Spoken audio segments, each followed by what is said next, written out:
وحبيبنا ومولانا محمد وبارك سلم تسليما كثيرا كثيرا. وقال الله تبارك وتعالى في القرآن المجيد والفرقان الحميد. فأعوذ بالله من الشيطان الرجيم. بسم الله الرحمن الرحيم. يا أيها الذين آمنوا قوا أنفسكم وأهليكم نارا وقودها الناس والحجارة. وقال الله تبارك وتعالى في موضع آخر ثم لتسألن يومئذ عن النعيم. وقال النبي صلى الله عليه وسلم الجنة تحت أقدام الأمهات أو كما قال عليه الصلاة والتسلیم. پردہ نشین مائیں اور بہنیں، اللہ جل جلالہ و من والہ کا ہم تمام پر یہ احسان ہوا، فضل ہوا، کرم ہوا کہ اللہ جل جلالہ و من والہ نے مجھ کو اور آپ کو اور قیامت تک کے اس دنیا کے اندر آنے والے رہنے والے انسانوں کو نبی کریم صلی اللہ علیہ وسلم کی امت کے اندر پیدا فرمایا. اس دنیا کے اندر نبی کریم صلی اللہ علیہ وسلم کی جو امت ہے اس دنیا کی سب سے آخری امت ہے. جس طرح یہ امت دنیا کی سب سے آخری امت ہے، ویسے ہی اس امت کے نبی بھی دنیا کے آخری نبی اور رسول ہے. جیسا اس امت کے بعد کوئی امت نہیں، ویسے ہی اس نبی کے بعد میں کوئی نبی نہیں. اب نبیوں کا سلسلہ ختم ہو گیا. میرے اور آپ کے آقا جناب محمد مصطفیٰ صلی اللہ علیہ وسلم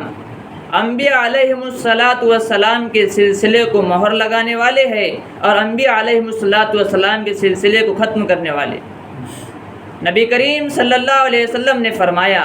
کہ انا خاتم النبیین لا نبی بعدا، کہ میں آخری نبی ہوں، میرے بعد کوئی نبی نہیں. اس دنیا کے اندر اگر کوئی آتا ہے اور یہ کہتا ہے کہ میں نبی ہوں، میں اللہ کا رسول ہوں، میں اللہ کی طرف سے آیا ہوا ہوں، تو وہ جھوٹا ہے، وہ کذاب ہے، وہ دجال ہے. تو نبی کریم صلی اللہ علیہ وسلم کا فرمان ہے کہ میں آخری نبی ہوں، میرے بعد کوئی نبی آنے والا نہیں، کوئی نبی نہیں. اسی کے ساتھ ساتھ اللہ کے نبی کریم صلی اللہ علیہ وسلم نے حجۃ الوداع کے موقع پر قرآن کریم کی جو آیت نازل ہوئی، وہی آیت صحابہ کرام رضی اللہ تعالیٰ اجمعین کو، صحابہ کرام کے مجمع کو سنایا اور کہا کہ الیوم اکملت لکم دینکم واتممت علیکم نعمتی ورضیت لکم الاسلام دینا. اے میرے صحابہ، میں نے آج تم پر دین کو مکمل کر دیا ہے، آج دین مکمل ہو گیا ہے، اور میں تم پر اس طور پر راضی ہوا ہے کہ میں نے دین تمہارے لیے انتخاب کیا ہے، دین اسلام کا تمہارے لیے انتخاب کیا ہے. اسی لیے اب دین بھی مکمل ہو گیا ہے، شریعت بھی مکمل ہو چکی ہے. اب ہمیں جو بھی چیز دیکھنا ہے، جو بھی کام کرنا ہے، چاہے وہ پھر خوشی کا موقع ہو، چاہے پھر وہ غمی کا موقع ہو، چاہے وہ کسی بھی چیز ہو، ہمیں جو دیکھنا ہوگا وہ شریعت میں دیکھنا ہوگا کہ اس خوشی کے موقع پر نبی کریم صلی اللہ علیہ وسلم کی شریعت ہم سے کیا چاہتی ہے، اور شریعت میں خوشی کے موقع پر کیا کرنا چاہیے کہ ہم زیادہ خوشی میں رہ کر ہم حدوں کو پار تو نہ کر لے، شریعت کے خلاف ہم ہمارا کام تو نہ کر لے. ہمیں جو بھی کام کرنا ہے، چاہے خوشی کا موقع ہو، چاہے غمی کا موقع ہو، چاہے پھر وہ کوئی بھی انسان، کوئی بھی فیلڈ کا واقعہ ہو یا پھر کوئی بھی چیز ہو، ہمیں سب سے پہلے یہ دیکھنا ہوگا کہ ہمیں اس کے اندر اللہ کا حکم کیا ہے. اور میرے اور آپ کے آقا، آقا انعامدار تاجدار مدینہ احمد مصطفیٰ محمد مصطفیٰ سرور کونین سرکار دو عالم صلی اللہ علیہ وسلم کا فرمان کیا ہے. اگر میں عمل کروں، چاہے خوشی کا عمل کروں چاہے غمی کا عمل کروں، تو مجھے یہ دیکھنا ہوگا کہ خوشی کے موقع پر ہمیں کیا کرنا چاہیے کہ اگر ہم خوشی میں زیادہ خوش ہو کر کہیں ایسا نہ ہو کہ اللہ کو ناراض کر دے، کہیں ایسا نہ ہو کہ ہم رسول کو ناراض کر دے۔ اگر ہم کسی کام کی وجہ سے اللہ اور رسول کو ناراض کر دے تو محترم بہنیں اور محترم ماؤں، پردہ نشین بہنیں، ہم یہ نہ سوچے کہ ہم اللہ کے رسول صلی اللہ علیہ وسلم کی تعلیمات پر نہ چلے۔ ہم یہ کہتے ہیں کہ ہم نبی کریم صلی اللہ علیہ وسلم کو ماننے والے ہیں، ہم جاننے والے ہیں۔ ایک آدھ مرتبہ اگر ہم نبی کی شریعت کے مطابق عمل نہ کریں تو کیا ہوگا؟ کہیں ایسا نہ ہو کہ چھوٹا سا عمل ہم چھوٹا سمجھ کر اس کو چھوڑ دیں، اور کوئی ایسا نہ ہو کہ ہم گناہ کا چھوٹا سا گناہ بھی یہ کر کے کہ چھوٹا ہی گناہ ہے، کہیں ایسا نہ ہو کہ اللہ ہماری اس پر پکڑ کر دے۔ اگر اللہ پکڑ کرنے پر آ جائے تو ہم ایک گھونٹ پانی کا حساب بھی نہیں دے سکتے۔ کہ اللہ کی نعمتیں ہم تمام پر اتنی برستی ہے کہ جیسے بارش کے برسات کے موسم میں آسمان سے زمین کی طرف جس طرح بارش کے قطرے برستے ہیں، ویسے ہی ہم لوگوں پر اور اللہ کے بندوں پر اللہ کی جو نعمتیں ایسی برستی ہے جس طرح بارش کے موسم میں برسات کی بوندیں برستی ہے۔ فرمایا قرآن کریم کے اندر کہ وَإِن تَعُدُّوا نِعْمَةَ اللَّهِ لَا تُحْصُوهَا، اے لوگو، اے اللہ کے بندو، اے نبی کے امتیو، اگر تم اللہ کی نعمتوں کو گننا چاہتے ہو، اگر تم اللہ کی نعمتوں کی گنتی کرنا چاہتے ہو، اگر تم اللہ کی نعمتوں کو شمار کرنا چاہتے ہو تو تم اس کو نہ گن سکتے ہو نہ تم اس کو شمار کر سکتے ہو۔ پھر اللہ نے ہم کو جس کام کے لیے ہمارا انتخاب کیا، جس کام کے لیے اللہ نے ہم کو چنا، وہ کون سا کام کہ جو انبیاء علیہم السلام کا کام ہے، جو اللہ کے برگزیدہ بندے اور نیک بندوں کا کام ہے، وہی کام کے لیے اللہ نے مجھے اور آپ کو چنا ہے۔ کہ نبیوں کا اللہ کیا کام تھا کہ اللہ کے بندوں کا تعلق اللہ سے کس طرح جڑ جائے، اللہ کے بندوں کا تعلق اللہ سے کس طرح جڑ جائے۔ نبی کریم صلی اللہ علیہ وسلم کا کیا مشن، نبی کریم صلی اللہ علیہ وسلم کی کیا قرآن کہ میرا ایک ایک امتی، اللہ کا ایک ایک بندہ جہنم سے بچ کر جنت میں کس طرح جانے والا بن جائے۔ اکثر انبیاء علیہ السلام کی قرآن یہی فکر یہی کہ اللہ کے بندے جو نیک راستے سے بھٹک چکے ہیں، راہ راستے کے علاوہ کسی اور راستے پر چلے گئے ہیں، کہ وہ لوگ نیک راستے پر اور نیک کام پر کس طرح آ جائے۔ نبی کریم صلی اللہ علیہ وسلم کی محنتیں، نبی کریم صلی اللہ علیہ وسلم دن میں جو لوگ اللہ کے راستے کو چھوڑ کر جو لوگ اللہ کے علاوہ کی عبادت کرتے تھے، اس کی پرستش کرتے تھے، نبی کریم صلی اللہ علیہ وسلم دین میں ان کے پاس میں دعوت پہنچاتے اور رات کو پھر مصلی پر روتے گڑ گڑاتے۔ جو دعوت کا کام نبی کریم صلی اللہ علیہ وسلم نے کیا، یہ تمام انبیاء علیہ السلام کی سنت ہے۔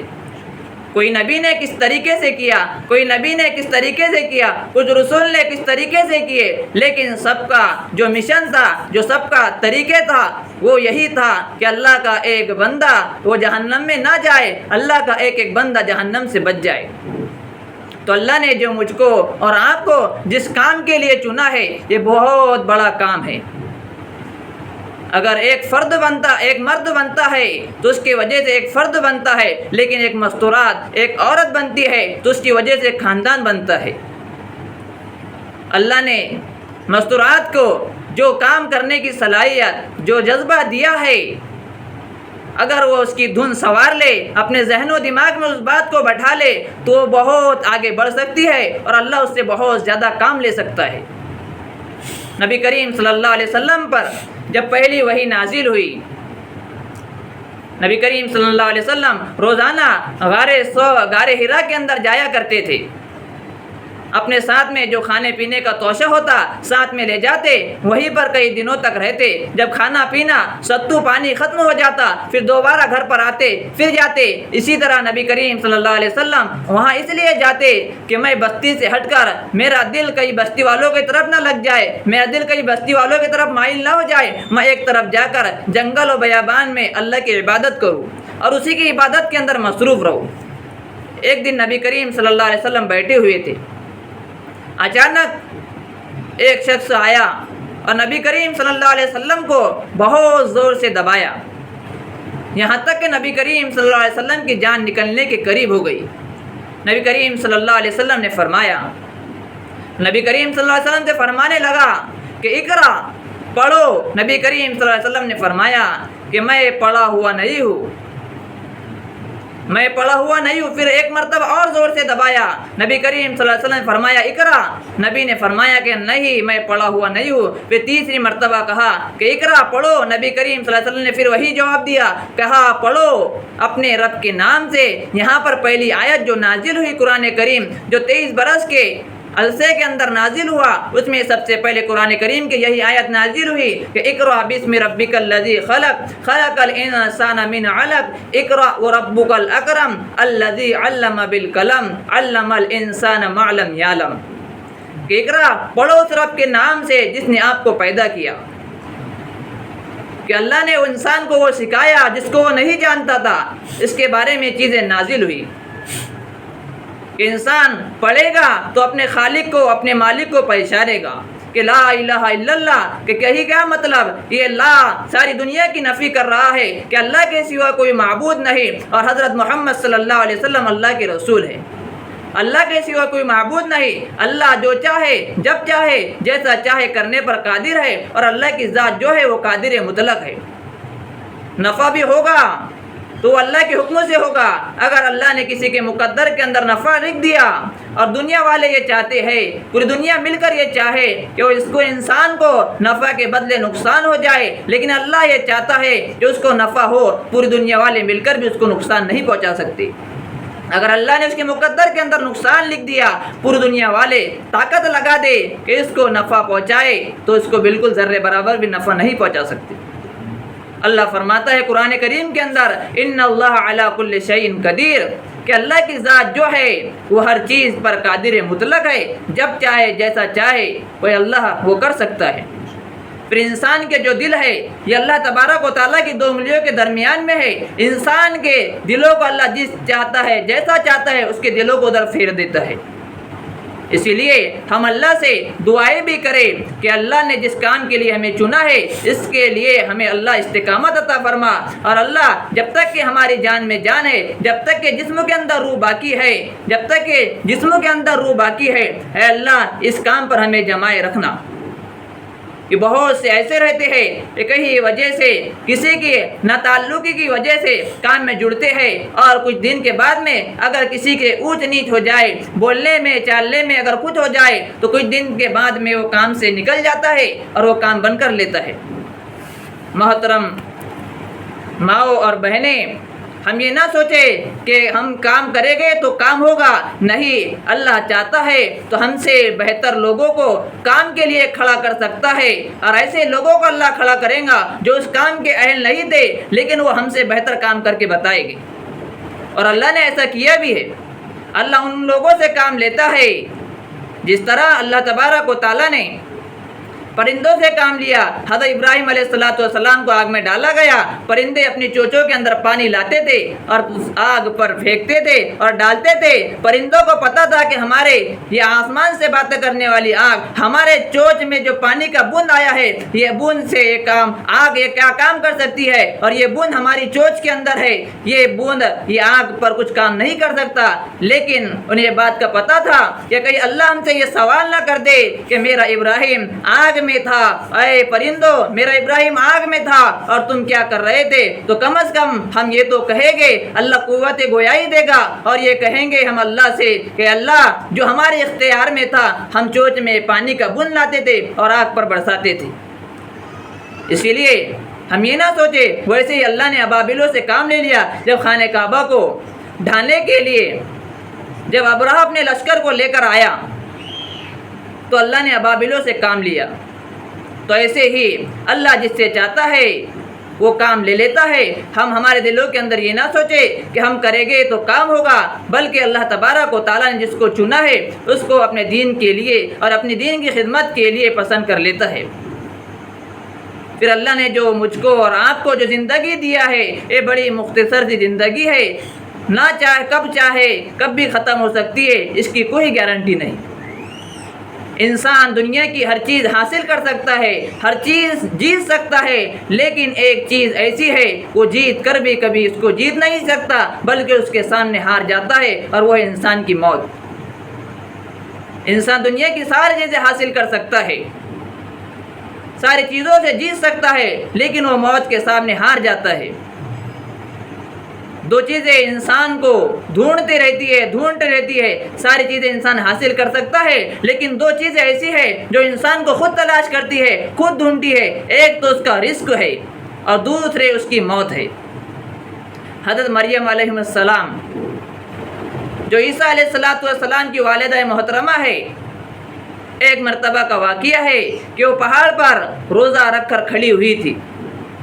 اتنے میں ایک فرشتہ آیا انسانی شکل میں اور کہا، مریم علیہ السلام کو کہا، اے مریم تم پر سلامتی ہو۔ مریم علیہ السلام اس آدمی کی آواز سن کر ڈرنے لگی اور کانپنے لگی۔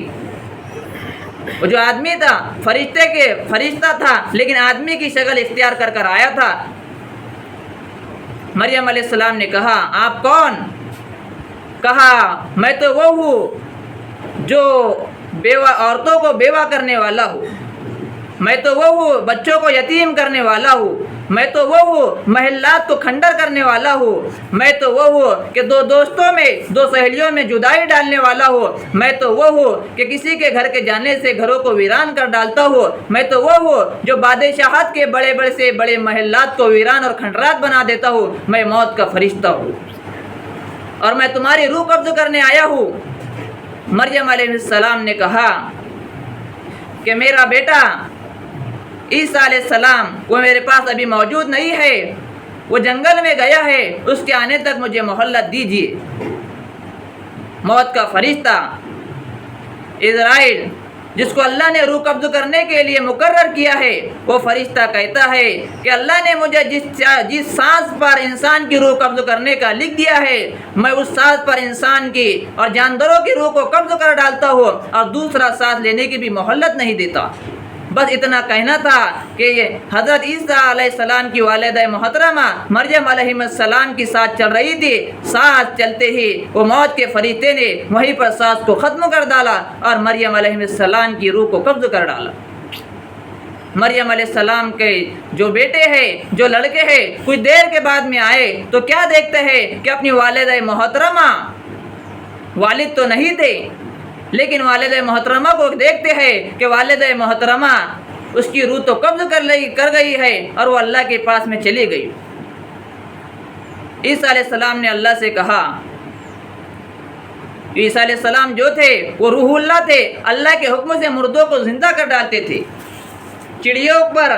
اگر مٹی کی چڑیا رہتی، مٹی کی چڑیوں پر اللہ کے حکم سے پھونک مارتے، وہ چڑیا مٹی کی اڑنے لگتی۔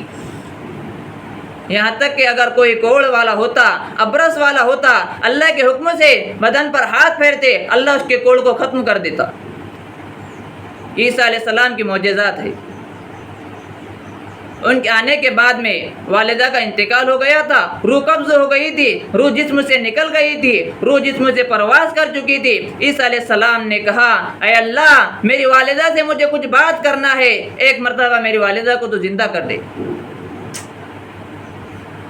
بس اللہ سے حضرت عیسیٰ علیہ السلام نے یہ کہا کہ میرے والدہ کو زندہ کر دے۔ اللہ تبارک و تعالیٰ نے عیسیٰ علیہ السلام کی دعا کو قبول کر ڈالا اور عیسیٰ علیہ السلام کی دعا کا نتیجہ یہ ہوا کہ اللہ نے اپنے حکم سے حضرت مریم علیہ السلام کو زندہ کر ڈالا۔ پھر عیسیٰ علیہ السلام نے اپنی والدہ سے کچھ باتیں کہی اور کہا، اے والدہ محترمہ مجھے یہ بتا کہ آپ نے موت کے مزے کو کیسا پایا۔ حضرت عیسیٰ علیہ السلام سے والدہ کہنے لگی، مریم علیہ السلام کہنے لگی کہ بیٹا موت کا مزہ اتنا کڑوا ہے، اتنا کڑوا ہے کہ میں قیامت تک کے بھی اس کو بھول نہیں سکتی۔ کہ انسان کی جب موت آتی ہے تو ہم یہ سوچتے ہیں، یہ کہتے ہیں کہ ابھی ہماری زندگی باقی ہے، ہم جب چاہیں گے ہم کام بعد میں کر لیں گے، ابھی نمازوں کو کا ہمارے پاس میں فرصت ہے، نمازوں کو ہمارے پاس میں ابھی ٹائم نہیں ہے، ہم جب بوڑھے ہو جائیں گے، جب ہمارے بچے بڑے ہو جائیں گے، جب ہم اللہ کی عبادت کریں گے اور ہم ہمارے گھر کا کونا پکڑ لیں گے اور مصلی پر بیٹھے رہیں گے۔ لیکن محترم ماؤں اور بہنوں، ہمیں کیا گارنٹی ہے کہ ہمیں بڑھاپے تک پہنچتے یا نہیں پہنچتے؟ ہمیں یہ بھی گارنٹی نہیں آتی ہے، یہاں تک کہ میرے اور آپ کے آقا جناب محمد مصطفیٰ صلی اللہ علیہ وسلم یہ کہتے ہیں کہ میں ایک طرف کا سلام پھرتا ہوں تو مجھے دوسرے سلام کی بھی یہ نہیں پتہ رہتا کہ میں دوسرا سلام بھی پھیر پاتا ہوں یا نہیں پھیر پاتا۔ موت کی کوئی گارنٹی نہیں۔ کسی نے کہا، یہی حضرت عیسیٰ علیہ السلام کا واقعہ، غالباً فرماتے ہیں کہ موت جب تو آتی ہے تو ہمیں کچھ کہنے کے لیے کیوں نہیں آتی ہے کہ کچھ وقت سے پہلے ہمیں کہہ دیا جائے تو ہم اس کی تیاری کے اندر رہیں گے۔ لیکن انہوں نے کہا کہ میں تو اچانک نہیں آتی۔ انہوں نے کہا کہ دنیا والوں کا کوئی اگر آنا ہے تو کچھ دن پہلے ایک میسیج، خط یا لیٹر وہ بھیج دیتے ہیں تاکہ ہم کو آنے کی اطلاع ہو جائے ہے۔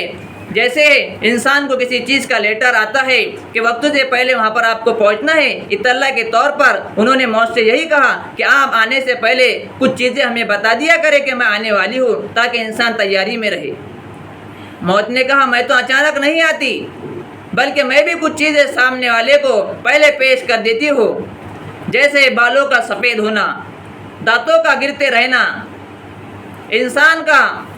جس طرح انسان چلتا ہے وہ حالت پر انسان کا باقی نہیں رہنا، یہ ساری چیزیں جو ہے یہ موت کی نشانیوں میں سے بھی ہے۔ لیکن اگر یہ نہیں ہے تو ہم یہ نہ سوچیں کہ ہم جب بوڑھے ہو گئے، ہمارے سروں کے بال سفید ہو گئے، جب بھی ہم اللہ کی عبادت کریں گے۔ نہیں، موت کب بھی آ سکتی ہے، اور جب موت کا فرشتہ آتا ہے نہ وہ ذرے برابر آگے ہوتا ہے نہ وہ ذرے برابر پیچھے ہوتا ہے۔ موت انسان کی جو ہے وہ برحق ہے۔ قرآن کریم کے اندر فرمایا گیا ہے کہ انسان اگر موت کے ڈر سے وہ کہیں پر بھی چلا جائے، یہاں تک کہ ببرج مشیدہ وہ اگر مضبوط قلعے کے اندر بھی چلا جائے تو موت اس کو وہاں پر بھی کر پکڑ کے رہے گی۔ اسی طرح جو دنیا کے اندر آیا ہے اس کو دنیا سے ضرور بھی ضرور جانا ہے۔ دنیا کے اندر آئے ہیں، انسان سوچتا ہے، اللہ کی مخلوق سوچتی ہے، اللہ کے بندے اور بندیاں یہ سوچتے ہیں کہ ہم ابھی دنیا کے اندر آئے ہیں، ابھی تو بہت وقت باقی ہے، ابھی جو چاہے ہم کر لے۔ شیطان کے انسان جو ہے وہ شیطان کے دھوکے کے اندر آ جاتا ہے۔ شیطان کہتا ہے جس طرح ایک ربڑ آتا ہے، ربڑ ہم جو استعمال کرتے ہیں وہ ایک ربڑ آتا ہے، شیطان انسان کے سامنے وہ ربڑ کو لما کر بتاتا ہے اور کھینچ کر بتاتا ہے کہ اے انسان، اے اللہ کے بندے اور بندیاں، ابھی تو تیری زندگی بہت باقی ہے۔ جس طرح ہم ربڑ کو کھینچتے ہیں اور اس کو لماتے ہیں تو ربڑ اپنی حالت چھوڑ کر جہاں تک لمایا جائے وہاں تک لم جاتا ہے، تو شیطان بھی انسان کے سامنے زندگی کو بھی اسی طرح لما کر اور بڑھا کر بتاتا ہے کہ ابھی تو بہت جوان ہے، ابھی تیرے بچے چھوٹے ہیں، بڑھاپے میں اللہ کی عبادت کر لینا۔ لیکن یہ شیطان کا دھوکہ ہے۔ قرآن کریم کے اندر فرمایا کہ ان الشیطان للانسان عدو مبین، کہ بے شک جو ہے شیطان انسان کا کھلا ہوا دشمن ہے، انسان کا دھوکہ ہے۔ انسان جب دنیا کے اندر آیا ہے، دنیا کے اندر جب آیا تھا، سیدھے کان میں اذان اور اس کے بائیں کان کے اندر اقامت ہو گئی تھی، اور جب اذان اور اقامت ہو جاتی ہے تو ہمیں یاد رکھیے کہ صرف نماز کا انتظار باقی رہتا ہے۔ تو ہمارے کانوں کے اندر اذان بھی ہو گئی ہے، اقامت بھی ہو گئی ہے، صرف نماز کا انتظار ہے، اور نہ جانے ہماری نماز کب پڑھے جائے، اس سے پہلے کہ ہم اللہ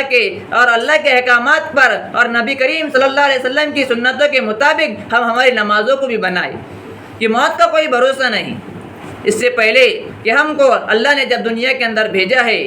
تو آخرت کی تیاری کے لیے بھیجا ہے، اور آخرت کی تیاری کے اندر آخرت میں انسان کے مرنے کے بعد میں جو سوالات اس سے پوچھے جائیں گے، دنیا تو کوئی ایسا امتحان نہیں ہے کہ اس کے سوالات پہلے بتا دیے جائیں اور پھر سوالات کے بعد میں اللہ نے ہم کو جوابات بھی بتا دیا۔ دنیا کا ایسا کوئی امتحان نہیں ہے، نہ ایسا امتحان کوئی ہوئے گا۔ قبر میں جانے کے بعد اللہ فرمائے گا کہ فرشتے ہم سے فرمائیں گے کہ من ربو کا، یہ ہمارے سوالات ہے، من دینوں کا، من نبیوں کا۔ دنیاوی ایسا کوئی امتحان نہیں ہے کہ کس کے سوالات بھی بتا دیے جائے اور جوابات بھی بتا دیے جائے، کہ اللہ اپنے بندوں پر اتنا رحیم اور کریم ہے کہ 70 ماہوں سے زیادہ محبت کرنے والا ہے۔ یہ 70 کا جو ہے عادت، یہ آنکڑا 70 کا جو عدد ہے یہ صرف گنتی کے طور پر ہے، لیکن اللہ تو اپنے بندوں سے لامحدود اتنی محبت کرتا ہے کہ لامحدود۔ ایک ماں اپنے بچے سے، اپنی اولاد سے اتنی محبت کرتی ہے، اگر وہ ڈانٹ بھی دے، ڈپٹ بھی دے، پھر کچھ دیر کے بعد میں وہی بچے کو اپنی گود میں لے لیتی ہے، جب ایک ماں اپنے بچے سے اتنی محبت کرتی ہے تو جو اللہ نے اپنے بندوں کو پیدا فرمایا، جو اللہ نے اپنے بندوں کو بنایا ہے، تو اللہ اپنے بندوں سے کتنی محبت کرتا ہوگا۔ وہ کیسے اپنے بندوں کو آگ میں دیکھنا پسند کرے گا؟ لیکن جب اللہ نے دنیا کے اندر بھیجا ہے تو ہم کو صحیح راستہ بھی نبی کریم صلی اللہ علیہ وسلم کے ذریعے سے بتا دیا کہ یہ صحیح راستہ ہے، انسان یہ راستے پہ چلے گا تو جنت والا راستہ ہے، یہ برائی والا راستہ ہے، یہ نیکی سے ہٹ کر والا راستہ ہے، اگر برائی والے راستے پر چلیں گا تو یہ جہنم والا راستہ ہے۔ اللہ نے دونوں راستے ہمارے سامنے رکھ دیا ہے۔ ساری چیزیں بتانے کے بعد سوالات بھی بتا دیے گئے، جوابات بھی بتا دیے گئے، انسان کو چاہیے کہ اب اس کی وہ تیاری کرے۔ فرمایا کہ افحسبتم انما خلقناکم عبثا وانکم الینا لا ترجعون، اے لوگو، اے انسانو، کیا تم غور و فکر نہیں کرتے کہ تم کو اللہ نے ایسے ہی پیدا کر دیا اور کیا تم اللہ کے پاس دوبارہ لوٹ کر نہیں جاؤ گے؟ ایسے ہی اللہ نے ہمارے ذمے ہمارے بچوں کی پرورش بھی رکھی ہے۔ فرمایا علموں کا سیکھنا بہت ضروری ہے، من المہد الی اللحد، کہ بچوں کی پرورش کے تعلق سے بچوں کا پہلا مدرسہ جو ہے وہ ماؤں کی گود ہے۔ علم کے بارے میں، سیکھنے کے بارے میں کوئی شرم نہیں۔ من المہد الی اللحد، کہ قبر سے لے کر ماں کی گود سے لے کر قبر کی گود تک انسان علم حاصل کر سکتا ہے، اس کے بارے میں کوئی شرم نہیں۔ انسان دوسرے کاموں میں شرمتا نہیں، ڈرتا نہیں، لیکن جہاں دینداری کی بات آ جائے تو دینداری سے ہم کوسوں دور ہے، نبی کریم صلی اللہ علیہ وسلم کی تعلیمات سے کوسوں دور ہے۔ وہی نبی کریم صلی اللہ علیہ وسلم ہمارے خاطر کہ میرا ایک ایک امتی جنت میں جانے والا کس طرح بن جائے، جہنم سے بچ جائے، اللہ تبارک و تعالیٰ کے نبی رات رات بھر روتے تھے، یہاں تک کہ آنسو مبارک سے داڑھی مبارک تر ہو جاتی تھی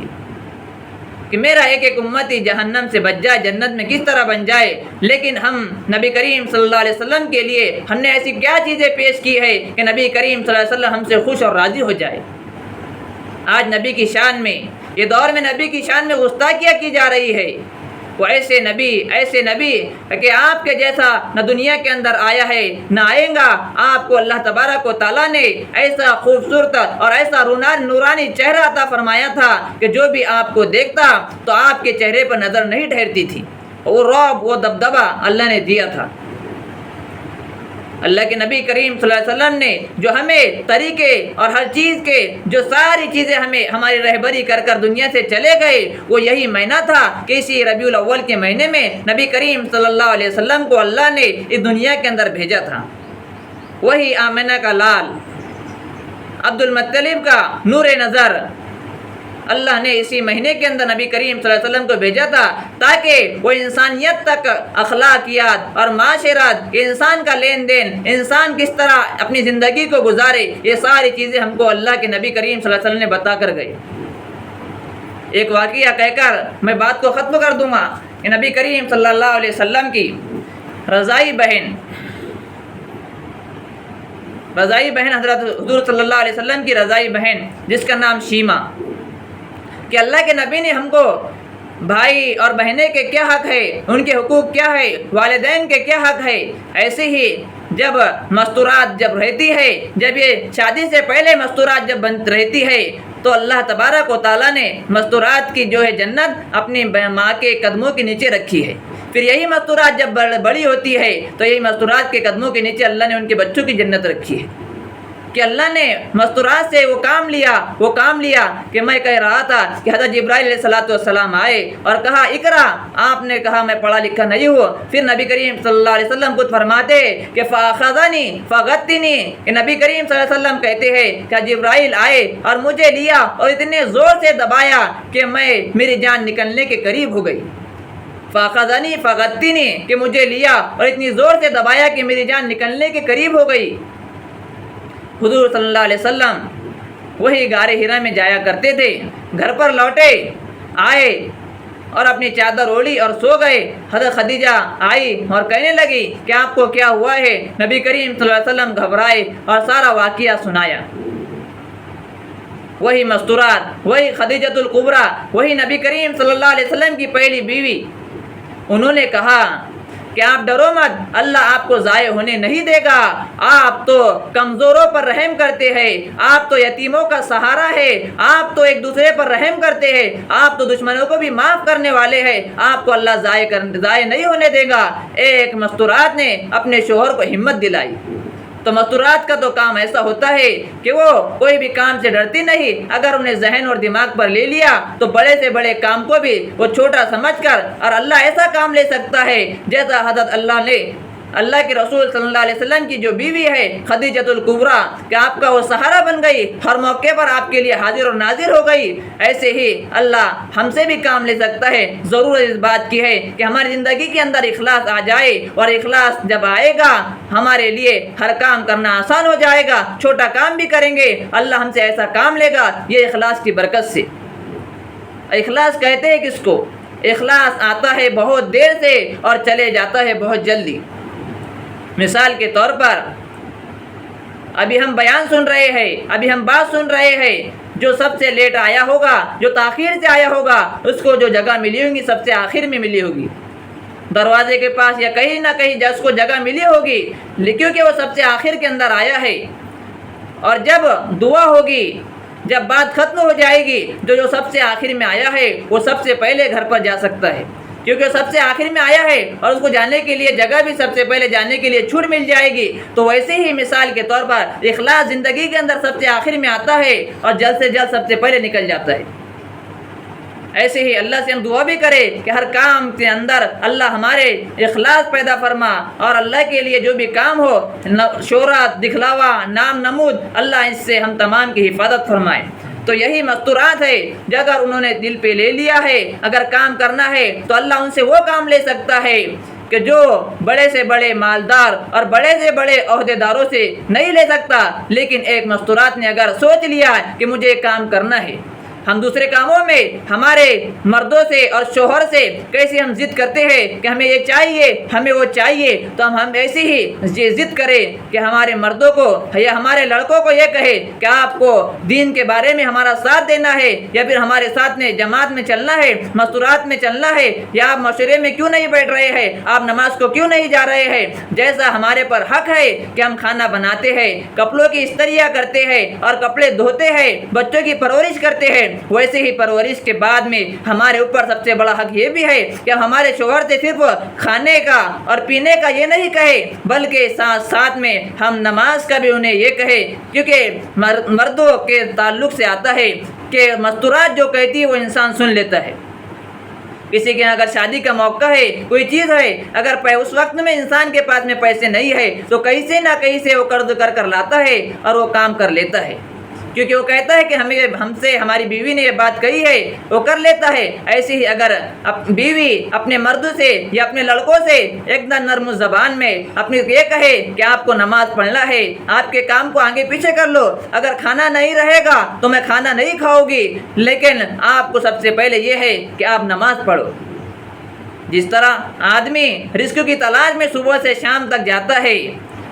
یہ ضروری نہیں ہے، بلکہ اللہ نے رزق کی ذمہ داری خود اپنے ذمے لی ہے کہ وَمَا مِن دَابَّةٍ فِي الْأَرْضِ إِلَّا عَلَى اللَّهِ رِزْقُهَا۔ اللہ نے قرآن کریم کے اندر 12ویں پارے کے شروع کے اندر ہی یہ قرآن کریم کی آیت نازل ہوئی کہ وَمَا مِن دَابَّةٍ فِي الْأَرْضِ إِلَّا عَلَى اللَّهِ رِزْقُهَا، کہ زمین پر کوئی جاندار، کوئی چوپایا ایسا نہیں ہے کہ جس کی رزق کی ذمہ داری خود اللہ نے اپنے ذمے نہیں لی ہے۔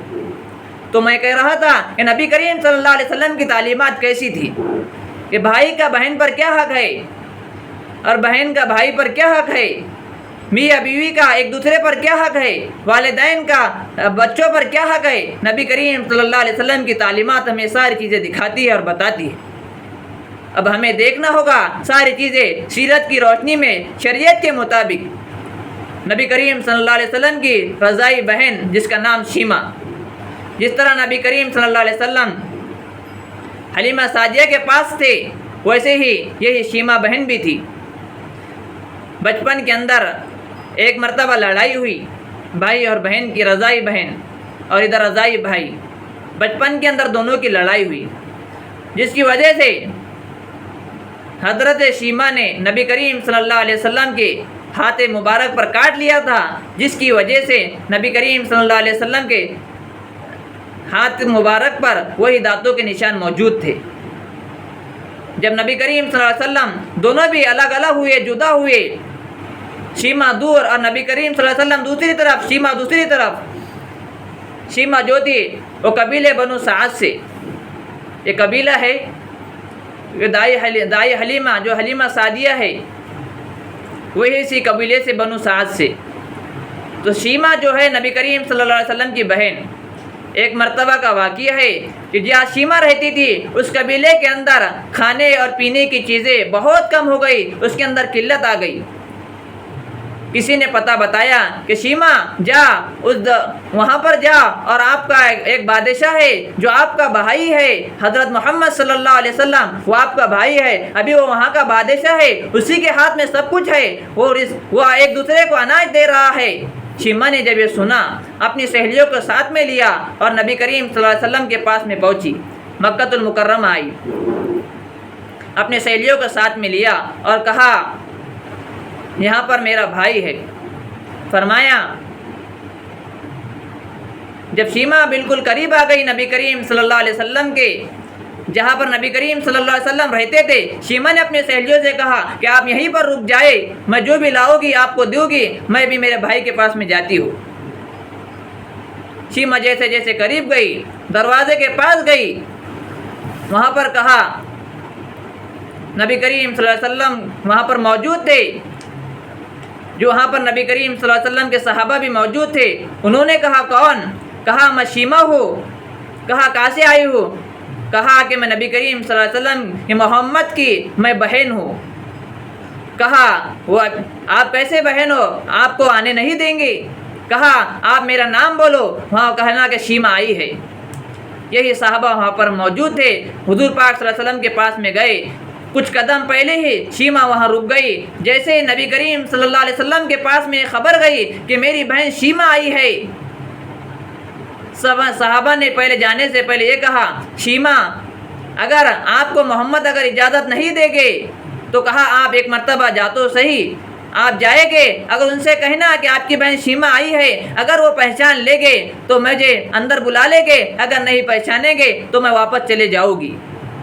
بچپن کا واقعہ تھا۔ اب حضور صلی اللہ علیہ وسلم بھی، ان کی عمر بھی کتنی، ادھر شیما کی عمر کتنی، ایک دوسرے کو یاد دہانی کے طور پر وہ سوچے ہو گے کہ ایک دوسرے کو اب تو یہ واقعہ یاد نہیں ہوگا کہ میری بہن تھی، ان کو بھی نہیں یاد ہوگا کہ میرا بھائی تھا۔ جیسے ہی صحابہ نے حضور صلی اللہ علیہ وسلم کی خدمت میں یہ خبر پہنچائی کہ آپ کی بہن شیما آئی ہے، شیما کا نام سنتے ہی نبی کریم صلی اللہ علیہ وسلم کھڑے ہوئے اور اٹھے، اور جو آپ کے بدن مبارک پر ایک چادر رہتی تھی جس کو نبی کریم صلی اللہ علیہ وسلم کو کالی کملی والا کہا جاتا تھا، وہ چادر نبی کریم صلی اللہ علیہ وسلم نے لی اور زمین پر بچھا دی، اپنی بہن کے لیے زمین پر بچھا دیا اور کہا بہن جو قدموں سے تو آئی ہے، اب تک تو تو آئی ہے، لیکن تو اب تیرا قدم زمین پر نہیں رکھے گی، اب تو میری چادر پر رکھے گی۔ کہا میں میرا ناپاک قدم اس چادر پر کیسے رکھ سکتی ہو؟ یہ چادر تو آپ کے کاندھے پر رہتی ہے، میرا ناپاک قدم آپ کے چادر پر کیسا رہے گا؟ کہا نہیں، میں تیرے قدم کو زمین پر رکھنے نہیں دوں گا، آپ کو چادر پر ہی آنا ہوگا۔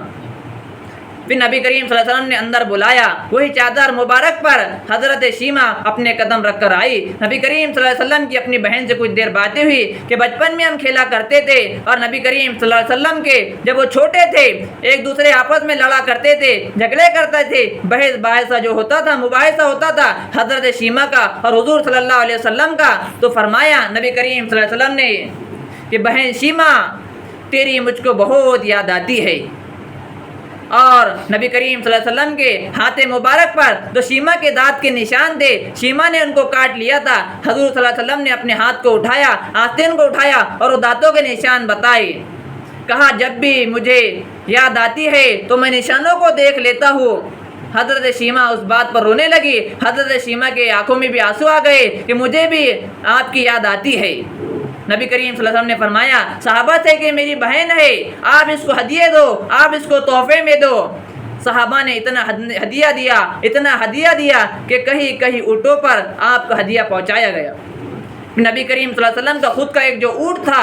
نبی کریم صلی اللہ علیہ وسلم نے وہ اونٹ کو لیا اور حضرت شیما کو وہ اونٹ بھی دے دیا۔ پھر جب جانے کا وقت آیا حضرت شیما نے اور حضور صلی اللہ علیہ وسلم نے بہت رہے کہ بہن آپ کی مجھے بہت یاد آتی ہے، اب ہم کب ملیں گے؟ نبی کریم صلی اللہ علیہ وسلم کی آنکھوں کے اندر بھی آنسو، حضرت شیما کی آنکھوں میں بھی آنسو۔ شیما نے کہا میں جاتی ہوں، نبی نے کہا نہیں بہن آپ رک جاؤ، کہا نہیں میرے سہیلی یہاں پر کچھ دور موجود ہے، میں ان سے وعدہ کر آئی ہوں کہ میں کچھ دیر کے بعد میں واپس آؤں گی۔